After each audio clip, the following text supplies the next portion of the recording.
I found that when I switched my workout routine to 5 a.m., Oh, Lord. I know. Wait, hang on. Stay with me now. I switched my workout routine to 5 a.m. I hated it. I dreaded it. But what was happening was if I left it in the middle of my day, I found 20,000 excuses and reasons to cancel and push it aside, right? So there's nothing popping up on my calendar at 5 a.m.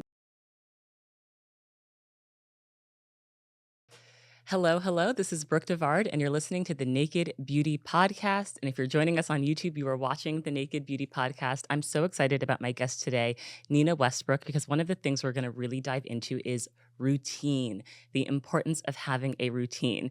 Now, I am someone that is trying to get back into my routine postpartum, but one of the things that's helped me the most is strength training. I have a trainer, Lucy, who I adore. I've been seeing her since I lived in New York. We do strength training every Tuesday and Thursday, and it's really helped me feel good in my body, especially postpartum. It's so nice to just like lift heavy weights, feel like I'm getting stronger. I feel like I sleep better when I do strength training. So that's been a game changer. Another thing, I've talked about it on this podcast, but taking magnesium supplements at night, that has helped me sleep so well. I'm someone who in the past, when I had to sleep, would take sleeping pills. With magnesium, I find that I fall asleep much more deeply and more quickly. Now, I am postpartum, and my baby has hit the kind of 4-month sleep regression. So she's waking up in the middle of the night. So I'm not able to take the magnesium every night, but I'm doing all that's in my control to stay on a consistent routine. Routine is really the big takeaway from today's episode, so I hope you all enjoy it. I'm going to share a little bit more about my guest, Nina. As a licensed marriage and family therapist, entrepreneur, and advocate, Nina Westbrook is deeply passionate about erasing the stigma around mental health. She has been featured in the New York Times, Goop, Oprah Daily, BT, Essence, and she shared her expertise on TED. Beyond her clinical work, Nina creates opportunities for connection and reflection. She's the creator of the Do Tell conversation card game designed to spark meaningful discussions on relationships and intimacy. I have this card game. It's very fun. We play it all the time at home. It really sparks interesting dialogue. And she also hosts the Do Tell relationship podcast, which I just had the pleasure of being a guest on. So I'm very excited to talk to Nina today on Naked Beauty. One of the things Nina's really passionate about is evidence-based insights on cultivating happiness. In addition to her professional endeavors, Nina is a dedicated wife and mother of 3, balancing her commitment to family with her mission to support others in their wellness journey. She also has a new app that I'm really excited to hear about. Please join me in welcoming Nina to Naked Beauty. Nina, welcome to Naked Beauty. I'm so excited for this conversation. Thank you so much for having me. I'm excited to be here. Thank you. Routine, mental health, it's all connected, it's all important. hmm Before we get into all of your tips and tricks, what made you want to study mental health and wellness? Oh my gosh. I feel like I get asked this question often. And if you ask any mental health professional, they kind of, well, we all share the same story. It becomes who you are. And you notice really early on that people have a tendency to want to talk to you and open up. I feel like it's a part of my being. And Mhm. so being able to just be open with people and let them be vulnerable. And I feel so honored that it's come so naturally to me. And I felt like naturally I would go ahead and get the education and do all the paperwork in order to become the thing that I felt like I've always been, which is a great sounding board and someone that's reliable and trusting and also just able to look at things in the world very Yes. objectively, sorry. Objectively. Yeah. It's interesting that you say sounding board because what I've noticed in therapy that I've done is they don't necessarily give you solutions or tell you what to do. Mhm. They ask a lot of questions to get you to think about your situation more deeply. Right. How is that taught to you in practice? Oh, wow. I mean, I feel like reflection is so important. Like we can't grow and improve and become the people we want to be without taking a look at how we got to where we are. You have to be able to constantly check in, look back, and see what worked for you, what didn't work, what relationships felt good to you, which ones didn't, and even like how you feel when you're around people in your lives or when you're in certain circumstances. And that if you just take a second to really reflect on those things, your body and your emotions and your feelings will Mhm. tell you and teach you so much. So, Yes. When you're with a patient and they're describing a situation to you, what questions do you ask them to get them to reflect more deeply? oh my gosh, it depends on the or the client, I'd like to say. Yeah, It depends client. on the relationship. If it's someone that I have a really deep connection with and a relationship that maybe is a little more intimate than others, I will just I mean, you can the therapeutic relationship is like any other relationship, Mhm. you know? I can kiki with a client, like I can kiki with a girlfriend as long as I'm maintaining healthy boundaries and only sharing and disclosing things when it's appropriate or when it's meant to help the client to see things for themselves. But if I mean, there's always that one question, if you take yourself out of it and you look at it from someone else's perspective and, insert whomever, from your mother's perspective or from a friend's perspective, and what would you tell them in this situation? So it's like questions like that to really get people thinking about their thought process and how they can get Mm. to the next goal. Yeah, so almost taking yourself out of it, looking at it from a bird's eye view, and seeing the situation from another perspective. Right. And it could go both ways. It could be, whether you're trying to determine if a relationship is sustainable or something that you want to put your energy and effort into, or you can look at it from a kind of like a negative self talk perspective. Like, if this was your friend or your family member, how would you want them to talk to themselves? Mm. And so I think the visualization of that is really important. Yes. Now, you also talk about removing the stigma from mental health. Did you grow up in a family where mental health was discussed? Were you in therapy? I guess, what did you learn about mental health before you joined this industry? I grew up in a very vocal family. At the time, I didn't know too much about therapy. It's not something that I never went to therapy growing up. My parents definitely didn't go to therapy, but we were raised to speak how we feel and share our opinions. I like to refer to a lot of our discussions as spirited debates. And growing up with three brothers, I had to learn to use my voice really early, and sometimes it's not always pretty or sugar coated. And that if I wanted to be heard, then this is how I had to assert myself. And I feel like that in turn helped me develop the skills to really go into therapy, and also just the same things and skills that I'm teaching and the tools that I'm sharing with other people, just how to be assertive about their mental health and wellness. I think it kind of stems from there. Yes. Okay. Well, let's get into some of those tools that you're teaching people, because today's episode is really all about how to cultivate routine for your mental well being. hmm How have you seen mental health improve as a result of having a steady routine? Oh my gosh, we're creatures of habit. Mm. I see this a lot with my children. If I take them on the road or take them anywhere with me and we don't have some kind of structure, yes, it could be chaotic and we can't always plan for everything, but planning to not have everything go according to plan is part of the process. And so I think that, the same as children, we as adults, we thrive with routine and structure. And so if there are certain things that we can do in our day that help us to maintain some type of homeostasis, then I really think that it's so important. And I feel like whether it's your bedtime routine and just making sure that you are keeping up with the same routine every night, turning off that screen, stop scrolling TikTok, stop scrolling Instagram, sleeping with your phone away from the bed. Don't charge your phone next to your bed. Leave it in the bathroom or somewhere else where it's not so easily accessible. And then just even having a morning routine and everything, everyone's so busy. We are juggling careers, everyone has children, there's so much going on. But waking up early and just taking an extra 10 to 15 minutes of quiet time to yourself can really take you a long way. So incorporating small things like that doesn't have to be huge into your daily routine. Yes. I mean, it's so interesting because as a mother, I know that my kids go to bed at a certain time, they eat at a certain time, they have outside playtime in the sun, getting vitamin D. But then when it comes to myself, I don't always implement those same things. I'm not hmm strict with myself about bedtime. I'm not strict making sure I have protein in every meal. hmm All of the things that we do for our kids, we should really be doing for ourselves. Absolutely. That's You've a got really you've good got to point. parent yourself. Now, you talked about waking up early before the kids get up. This is something I hear a lot. It's kind of one of those like standard advice things. I personally need every minute of sleep I can get. How do you force yourself to wake up early? I mean, because kids wake up so early. Okay, I don't know let what time your me kids wake up, but my kids are up at like 6 a.m. ready to start the day. Yes, my kids can get up at 6 on a good day. My son will get up at 5:30 sometimes. It's Right. awful. So you wake up before that? I'm just like you. I need so much sleep, Right. but I found that when I switch my workout routine to 5 a.m., Oh, Lord. I know. Wait, hang on.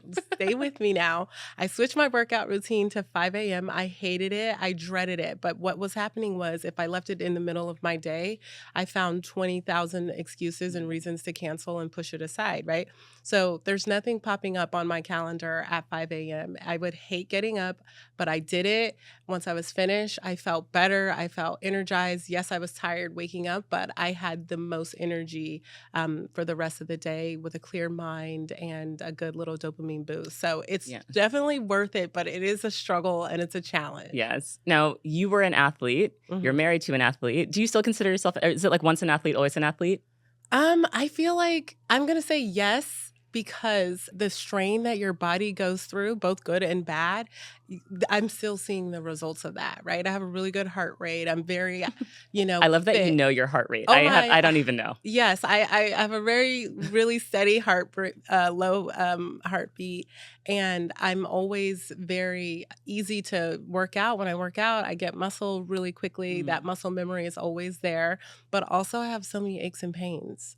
So, Right, right. so I'm like, oh, I remember where this one came from and where this one stems from, and then depending on the weather and the time of year, everything Yes. flares up. And so, yes, I would still consider myself Self an to be athlete. an And athlete. am I correct that you met your husband playing basketball? You were I met Russell at UCLA. at UCLA, but you were both playing We both basketball? played basketball. Okay. Very Yes. loving basketball. Very loving basketball. Very. But obviously you weren't like playing on the same team. So how did you meet? Oh my gosh. College campus is small, Right. and especially when you're both in the same sport, you do a lot of things as athletes. I mean, I would say the whole group as athletes together on campus. But honestly, Russell and I met, I was still in high school when we met. I Oh my was gosh. visiting. How old was he, to clarify, before people start getting First of all, we didn't freaked start out? dating yet, but he's only 2 months older than I am. His Okay, birthday's because in November. I'm in people go January. crazy with the you were in high school, you were No, being we groomed. He's weren't 2 months dating. older. He's 2 months No, he's older. 2 months older and whatever. But we weren't dating at that time. I met him during a college visit. Oh, We kind of hit it off wow. as friends. And then as soon as I went back and coming freshman summer, we just started dating and it was great. And how long have you been married now? It'll be our 10-year in August. So it'll be 10 years in August. I don't know how long, 18 years maybe Wow. together. That's so sweet. I know. That's so sweet. So do you all work out together? No. No. No, I don't work out with Russell. Yeah. He's too hoorah for me. Okay. Like he's cheering and clapping. He's loud. He likes to play music. I don't have time for that. I've seen his TikTok. What's it called when you're on the bench? Sideline side. Oh, the dancing. The dancing that On he the does bench. when he's on the bench, the TikTok dances. I'm like, I know he's fun at home. I'm fun at home. Of course. I saw your, I know, I feel so honored to be on your close friends when I Yeah. saw your reel pop up with your daughters dancing to know. Bodyguard by Beyonce. Yeah, I know. So fun. That's people don't understand how fun I am. Russell's definitely fun. He's full of energy. He has way more energy and requires a lot less sleep than I do. And so yeah, but workouts are no for Yeah. me. I want to just be depressed and work out and like miserable, and then I'll be happy after, and then we can start to talk. Yes. Speaking of fun, one of the things you said really helps your overall mental well-being is making time for girlfriends. For you, that's a non-negotiable? Oh, definitely. I mean, even for myself, when I feel like I want to cancel on a friend, there's something in me that is just like, no, don't do it. Because what happens is I get immediately energized. I have so much fun. I'm able to really relax, get out of kid zone, work zone in my mind, and just connect. And I think it's so important for us to have and maintain those connections that really like fill our cups rather than, drain us. So. Let's talk about canceling plans, because I think this is a big topic. Mm-hmm. Sometimes you commit to a plan when you're feeling great. Then a week goes by, it's time for those plans you committed to, and you're not feeling it. And there's honoring the person you made the plan with, but then there's honoring yourself. How do you think through canceling plans? What do you think is the right etiquette around canceling plans? And when you do cancel, how do you approach it? It depends on who I'm canceling on. Okay. Let's say you're canceling on one of your, like a close, let's say we had plans. We've met a few times. Okay. We're friendly. I would not cancel on you. But what if you had a horrible day and everything was falling apart and you just really weren't feeling like it? I would like have optimism that meeting with you would make Make my you feel day better. brighter. Because if we're on the calendar, Right. that means it's important to me. So Okay. I wouldn't cancel on Okay. you. And Okay. if you were my high school best friend, I would cancel on you. Okay, because But they like, understand. yeah, like we're nurturing a relationship and getting to Mhm. know each other, and that is not who I would want you to think that I am. Okay. I understand that. I understand that. I find it very difficult to make time for friends between work but I kind of squeeze it in. Yesterday I got my hair highlighted It looks and amazing. thank you. And my best friend Amelia just like popped by the salon because she lives walking distance and we just had Yes. like a quick catch up while I was, under the dryer with my foils in. Yes. I think that really good friends that you've had for a long time, don't take it personally when you don't have time, but I feel bad when I have to cancel on people I don't know well. Me too. I Yeah. do. I think so as well. But it also depends on like what are you looking to get out of the relationship?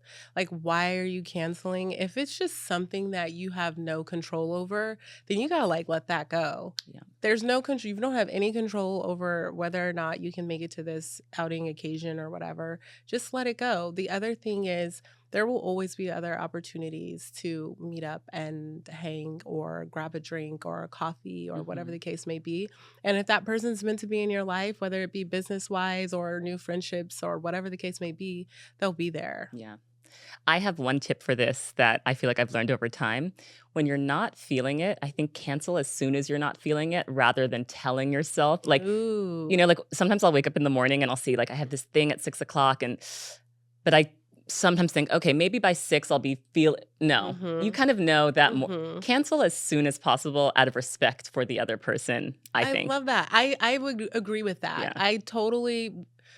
I don't like same day canceling. Right. And Don't if it is going to be same day, do it like not an hour before. No, let me know in the morning, Yes. and then I can plan and readjust and schedule accordingly, and I'm like and most of the time, if it comes down to me, I'm happy for Yes. someone to cancel a Yes. plan, but I just need a little notice. I think that that's being very respectful. Yes. Yeah. I love hearing from organized moms like you that have their life together Woo! because you've got 3 kids. Is that what you think? Yes, Is that what I'm giving? that's very much what you're giving, Okay. and I feel like it's what you are. Okay. But you shared something with me on the phone that really blew my mind because I think I'm like a mama bear. Like I love to do things for my son, which is not good. Our kids are at the same school. I feel like teachers always tell us like give them independence, let them Mm-hmm. struggle. Mm-hmm. They talk about frustration tolerance, increase Mm-hmm. their frustration tolerance. If you see them struggling with the shoe, don't go in and put the shoe on their foot. Mm-hmm. You shared with me that one of the things you do with your kids is you make them responsible for their schedule. Mm-hmm. Tell me more about this. Oh my gosh. Honestly, out of necessity, almost for myself, I've had to teach my kids how to care for themselves because I can't do everything all the time. And then what I found is that, by teaching them these skills and them building that confidence and that awareness and that skill set that they're going to need at some point, um, I'm also helping them to grow. Yes. So I'm getting a break in little small places. They're learning and growing. For example, when my kids come in from school, we line our backpacks up, we take our shoes off, we line them up, we remove our lunch belts from our backpacks and our water bottles, we put them by the sink. We wash our hands and then we load them into the dishwasher machine. Wow. All during this time, I'm making dinner, prepping dinner, Yes. and getting things together, reloading new water bottles, putting them in the fridge. But we're spending time together. Yeah. We're bonding. We're connecting over the chores and responsibilities that we all have. And instead of me having to do all that on my own, and still do dinner and still do bath time, we're kind of working together. And I'm like taking off and killing 2 birds with one Yes. stone or 3 birds with one stone. So it's really good for kids to develop their sense of self and build confidence in their abilities so that that's part of the process. That's the only thing that they're meant to do is to learn how to be independent little people, Yes. right? Yes. And having 3 kids is a lot. Are there times where it is just pure chaos? Yes. Yeah. I'm I'm happy to hear that, Nina, honestly. I'm happy to hear No, that. I mean, that was so kind of you. You just told me that I come off as very organized and everything. I rolled in here 20 minutes late. So, You know what? That's okay. Things happen. And I feel like for moms especially, things are always happening. There's always something happening. And I'm also a Capricorn. So I don't leave myself enough time to do things. That's a problem that I'm been constantly working on. But having 3 kids, yeah, it's about organized chaos, Mhm. you know? And if there's structure, and we're going back to this structure thing, they can really take ownership over their responsibilities. We have a board at our house. It's a calendar. It's called a Hearth board, I think, or Okay. organizer. And it's literally every time we have a play date, a friend comes over, they're like, oh my gosh, immediately, what is that? Because They're it excited. is a beautiful calendar and schedule that we can put everyone's activities in.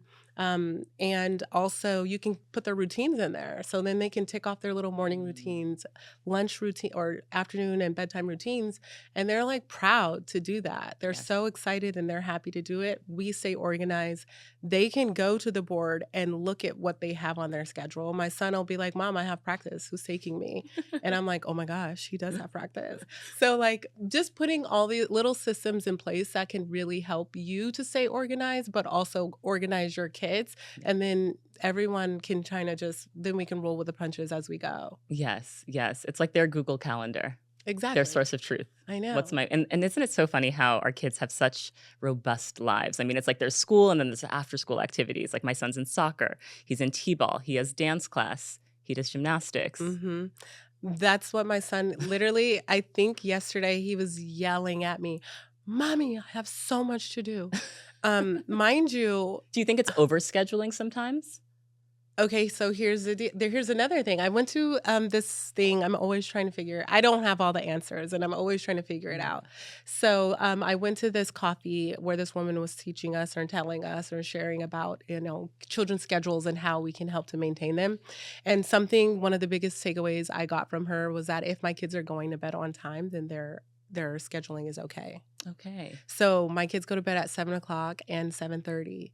And so we're clearly not that Right, overscheduled, right? right. And they need things to stimulate them. And when I feel like this is like back to the reflecting thing, when I feel like we just need a day, like cancel everything. We're not going to soccer. We're not doing piano. We're not doing, tutoring, like whatever the activity is. If I think my kids just need to come home and play outside, then everything's canceled, and that's what we're gonna do. Yes, yes. We have to I'd kind of take their lead on that. When I feel like they're a little exhausted, then we need to tone it down a little Yeah. bit. And the same goes for us as adults, right? When you feel like it's just too much, you've gotta go and cancel things. Yes, exactly. Yes. I was, just in New York, and then I'm going to London next week, and I told my producer, I was like, "I just have too much this week. Like, where can we cut back? Where can we" and I think having that internal check-in is so important. Mhm. I know you have an app that's soon to be probably by the time this is out, it will be available in the App Store, but a lot Mhm. of what you encourage people to do through the app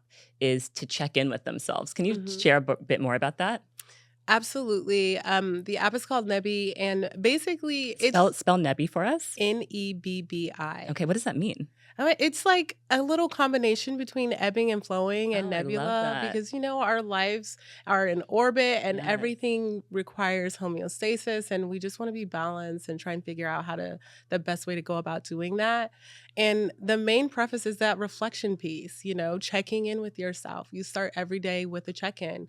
And I think that is so important just for us to educate ourselves emotionally. Mhm. Like we need to be able to understand how we feel, what makes us go, who makes us feel good, and who doesn't make us feel good. And so we can really prioritize and manage where we want to put our energy and our time. So every day starts with a simple check in. And I think, And what are you checking in on? you're checking in on your emotions and how you feel. So is there like a prompt? There's definitely a prompt. So there's definitely a prompt, and you're checking in. It's all evidence based. You're saying, how are you feeling today? I'm feeling flat. I'm feeling happy. I'm feeling anxious, and whatever that may be. And What then you're, does feeling flat mean? I haven't heard that. oh, that's a good question. Is it like not up or I down? feel like flat is like how we probably feel so often. And because we have so many things on our plate, like you said, Mhm. we as adults are overscheduled. Sometimes our children are overscheduled, and we become in this kind of autopilot Yeah. mode, right? We're just on the hamster wheel and we're running, and we are not really feeling, and we don't really feel terrible. Mhm. Like we're not in a crisis, but we don't feel like we're thriving. I've spoken to so many moms and parents and friends who are just like, I don't know what's going on with me. I'm feeling like I don't have it. I don't have Mm, the energy. I'm that spark. overwhelmed. Yeah, there's just no zest there. And I think that that is the equivalent of feeling flat. Mm, Well, you can't quite describe it, but you know that you're not feeling your best, right? And I feel like most of us fall into that little category. So you log your emotion, and then we're going to give you three simple tasks and actionable and small tasks that you can do to help improve your mood. And it's that I simple. love that. Yeah, because we're busy. Like, no one Yes. has time to do all the things. Right. I'm all about efficiency. Yes. I'm super type A Capricorn. We need to be efficient, like realistic, and like find something that fits into our schedule, right? Yes. So if I did wake up feeling flat, what are 3 things that I could quickly do to get out of that feeling? Oh my God. You could work out. Work out. Okay, we We love a everyone workout. everyone yes, always work out. Yes, moving your body feels so good. In the intro, I talked about how I've been strength training, and it just makes me feel so powerful and good. I know it feels good, but to feel strong, right? Yes. The other thing that you could do if you're feeling flat is check in with that one friend, Mm, that one person. It could be your mom, whomever it is, and just be like, hey, let's put something on the calendar. I would love to see your face. And you know that through that encounter, you're going to be energized and maybe you'll be motivated or inspired in some type of way, right? yes, I love that. Something to look forward to. Give yourself something to look forward to.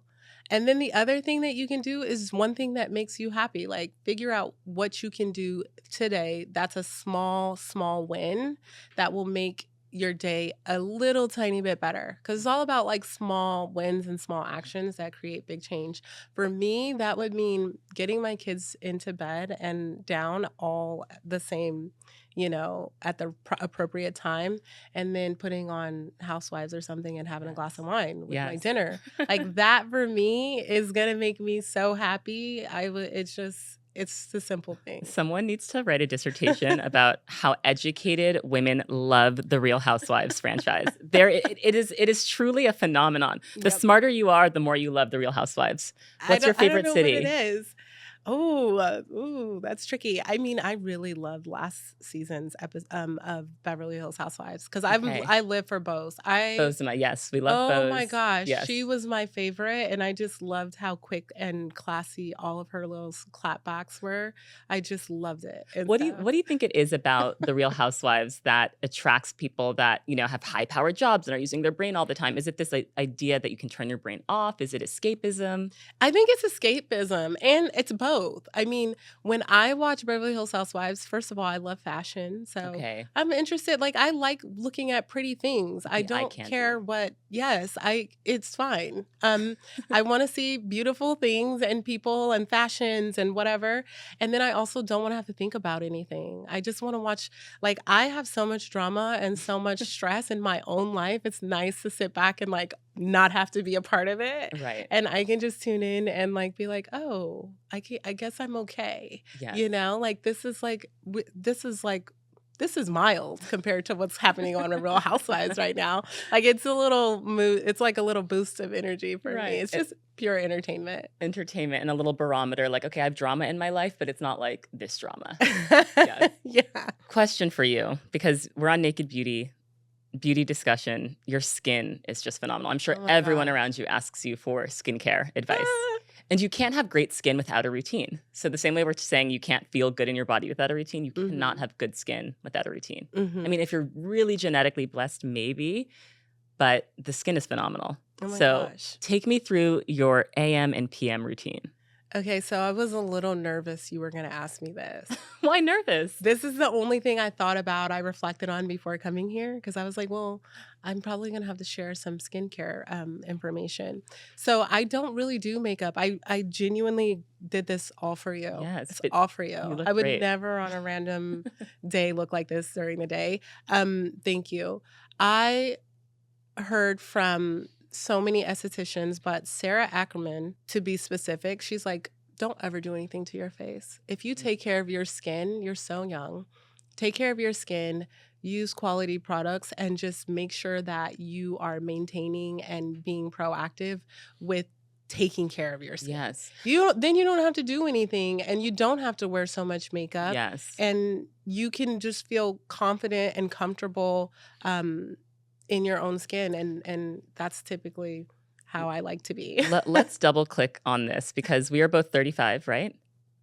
I'm 36. Okay, 36. Okay. Basically the same age, living in LA. The Mhm. fact that we have to be told, like, don't do anything to your face, and that's seen as radical at Mhm. our age is Mhm. really something. Mhm. And I've been doing kind of skincare conversations for a long time. In the past 2 to 3 years, I have noticed this increase in people wanting to do Botox, fillers. People want to do the most extreme things. And I'm like, Mhm. what about good old-fashioned skincare? Can we Mhm. just get that down? Yes. I mean, I use so many different brands. One time someone told me about deodorant. If you use the same deodorant all the time, it kind of like stops working. It's like if you have surgery or something and you're using Tylenol the whole time, then your body kind of becomes acclimated to it. So Interesting. that's why you flip back and forth between Tylenol and Motrin. And that's such a random example. But same thing with the deodorant. Oh, wow. For every 2 weeks, use one deodorant and like just have two and rotate them. I've So used the same deodorant for 15 years, Donna Karan White Cashmere Mist. So I everybody feel like says that. I'm not a good. No, I could never everybody switch. loves Donna. I'm Like, addicted. I need to try it, but Don't. anyhow, Don't. no. It's like not even no. Just stick with what you've got. So tell me your morning skincare Back routine. into my morning skincare routine. You're not gonna love this. I really don't do a ton. I love not a ton. Yeah, I do more at night, and then by the time I wake up, I just do a little light wash with water, and then I pile on my serum. I do my like I will just do whatever little accumulation that I want of products before I hit the door, Okay. and I try my best to end with a SPF. But I use Augustina's Bader. I use Vintner's Daughter, which I really I love love them Vintners. because What do you use from Vintners? both. Because The they serum only and the have essence? yeah. I use the cleanser sometimes I also. love that cleanser. But I mean, I love it because it's so simple and so easy. Yes. And I don't want to do a huge routine. I just started with Dr. Diamond. The And medicine line. yes, and I use those products sometimes, and I also use Biologic. Recherche. Yeah. And I kind of just rotate everything all the time. What's your go-to lip balm and go-to sunscreen? I'm so happy you asked me this. I'm obsessed with Made. Okay. Have you tried it? Denise Vazzi's product. It just came out. I need to try it. And I am like, okay, first of all, it goes on so beautifully, and like the lip part is so Yes. big, and so it's nice for girls with larger lips. Yes. And it's cold, and so it just feels nice coming on. And then she has like a serum for your lips, which I had not really experienced that before, and I love that. And then there's also a scrub. It's a whole my system. it's my new like love affair. Okay, I have So to try it. there's that, and then what was the last one? Sunscreen, your go-to Oh sunscreen. my gosh, my go-to sunscreen. I have like 4, and I don't even know the names. I don't, but they're good. But you wear them. I wear them. That's the most important thing. I have 2 final questions for you.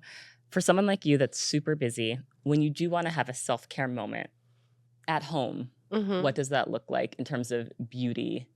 Do you draw a bath for yourself? Do you like a long shower? Do you do a face mask situation? I hate my bedtime routine because it involves so many different products. So what I will do is I will do my full bedtime routine. I shower, I use all of my creams, all of my oils, and do like a full blown situation. I also use a face mask. I love home face masks. Which face mask do you love? The Biologic, and I also Which one? The one that smells terrible? yeah, like I don't need my skincare to smell good. Like I just need it to work. That brown waxy Yeah. one. I think it's called Vivant. Vivant, and Yeah. they have one now that you can actually leave on overnight or just Oh, leave on in general. fab. But no, I'm talking about the sheets. Oh, the sheet mask. The Okay. yes, I use a face mask sheet. I do have that also. I mean, I love it. You just feel your face tightening up, and it just, and so that's what my self-care routine is. Just my full bedtime routine, lots of oils and products and creams, and a face mask. No. Sometimes that's all it takes to feel good. Yeah. all your creams and potions and lotions, and then Exactly. getting into bed. Exactly. And then my final question for you is when do you feel most beautiful? Oh my gosh, my son said to me the other day, "Mommy, you look beautiful with your makeup, but you just are the most beautiful when you don't have any makeup on." Oh, how Yeah, old is your son? he's gonna be 8 tomorrow, Oh so, my in gosh. May. That is just this because we see you on the Vanity Fair red carpet. We see you at all of these events, right? You've Mhm. and you've did you have you've done the Met Gala, right? No, Oh I've not no. done the Met Okay. Gala. Anyway, we see you at all of these very fancy events, looking Mhm. gorgeous, hair, makeup, the whole thing. But for your son to say you're the most beautiful without makeup. So do you feel that way too? I mean, I do, like, for me, I feel the most beautiful when my skin is, like, popping Yes. and I'm out to dinner, I will go anywhere without any makeup on. Like, I feel like that's when I'm at my best. Yes. Yes. When you can just be like, here's my face, the skin is perfect, maybe a little lip gloss. Yes, or lash. Love a I lash. get, individuals. Okay. So, I feel like with a lash and a little Great lipstick, skin. yes, that's What all else do you you need. need? What else do you need? Well, thank you so much, Nina, for joining Naked Beauty. I'm so excited to try Nebii and like track my moods and just like get into a flow. I love what you said about it's a flow. Yes, it's all about finding the right flow. I love it. Thanks Thank you for so having much. me. Thanks.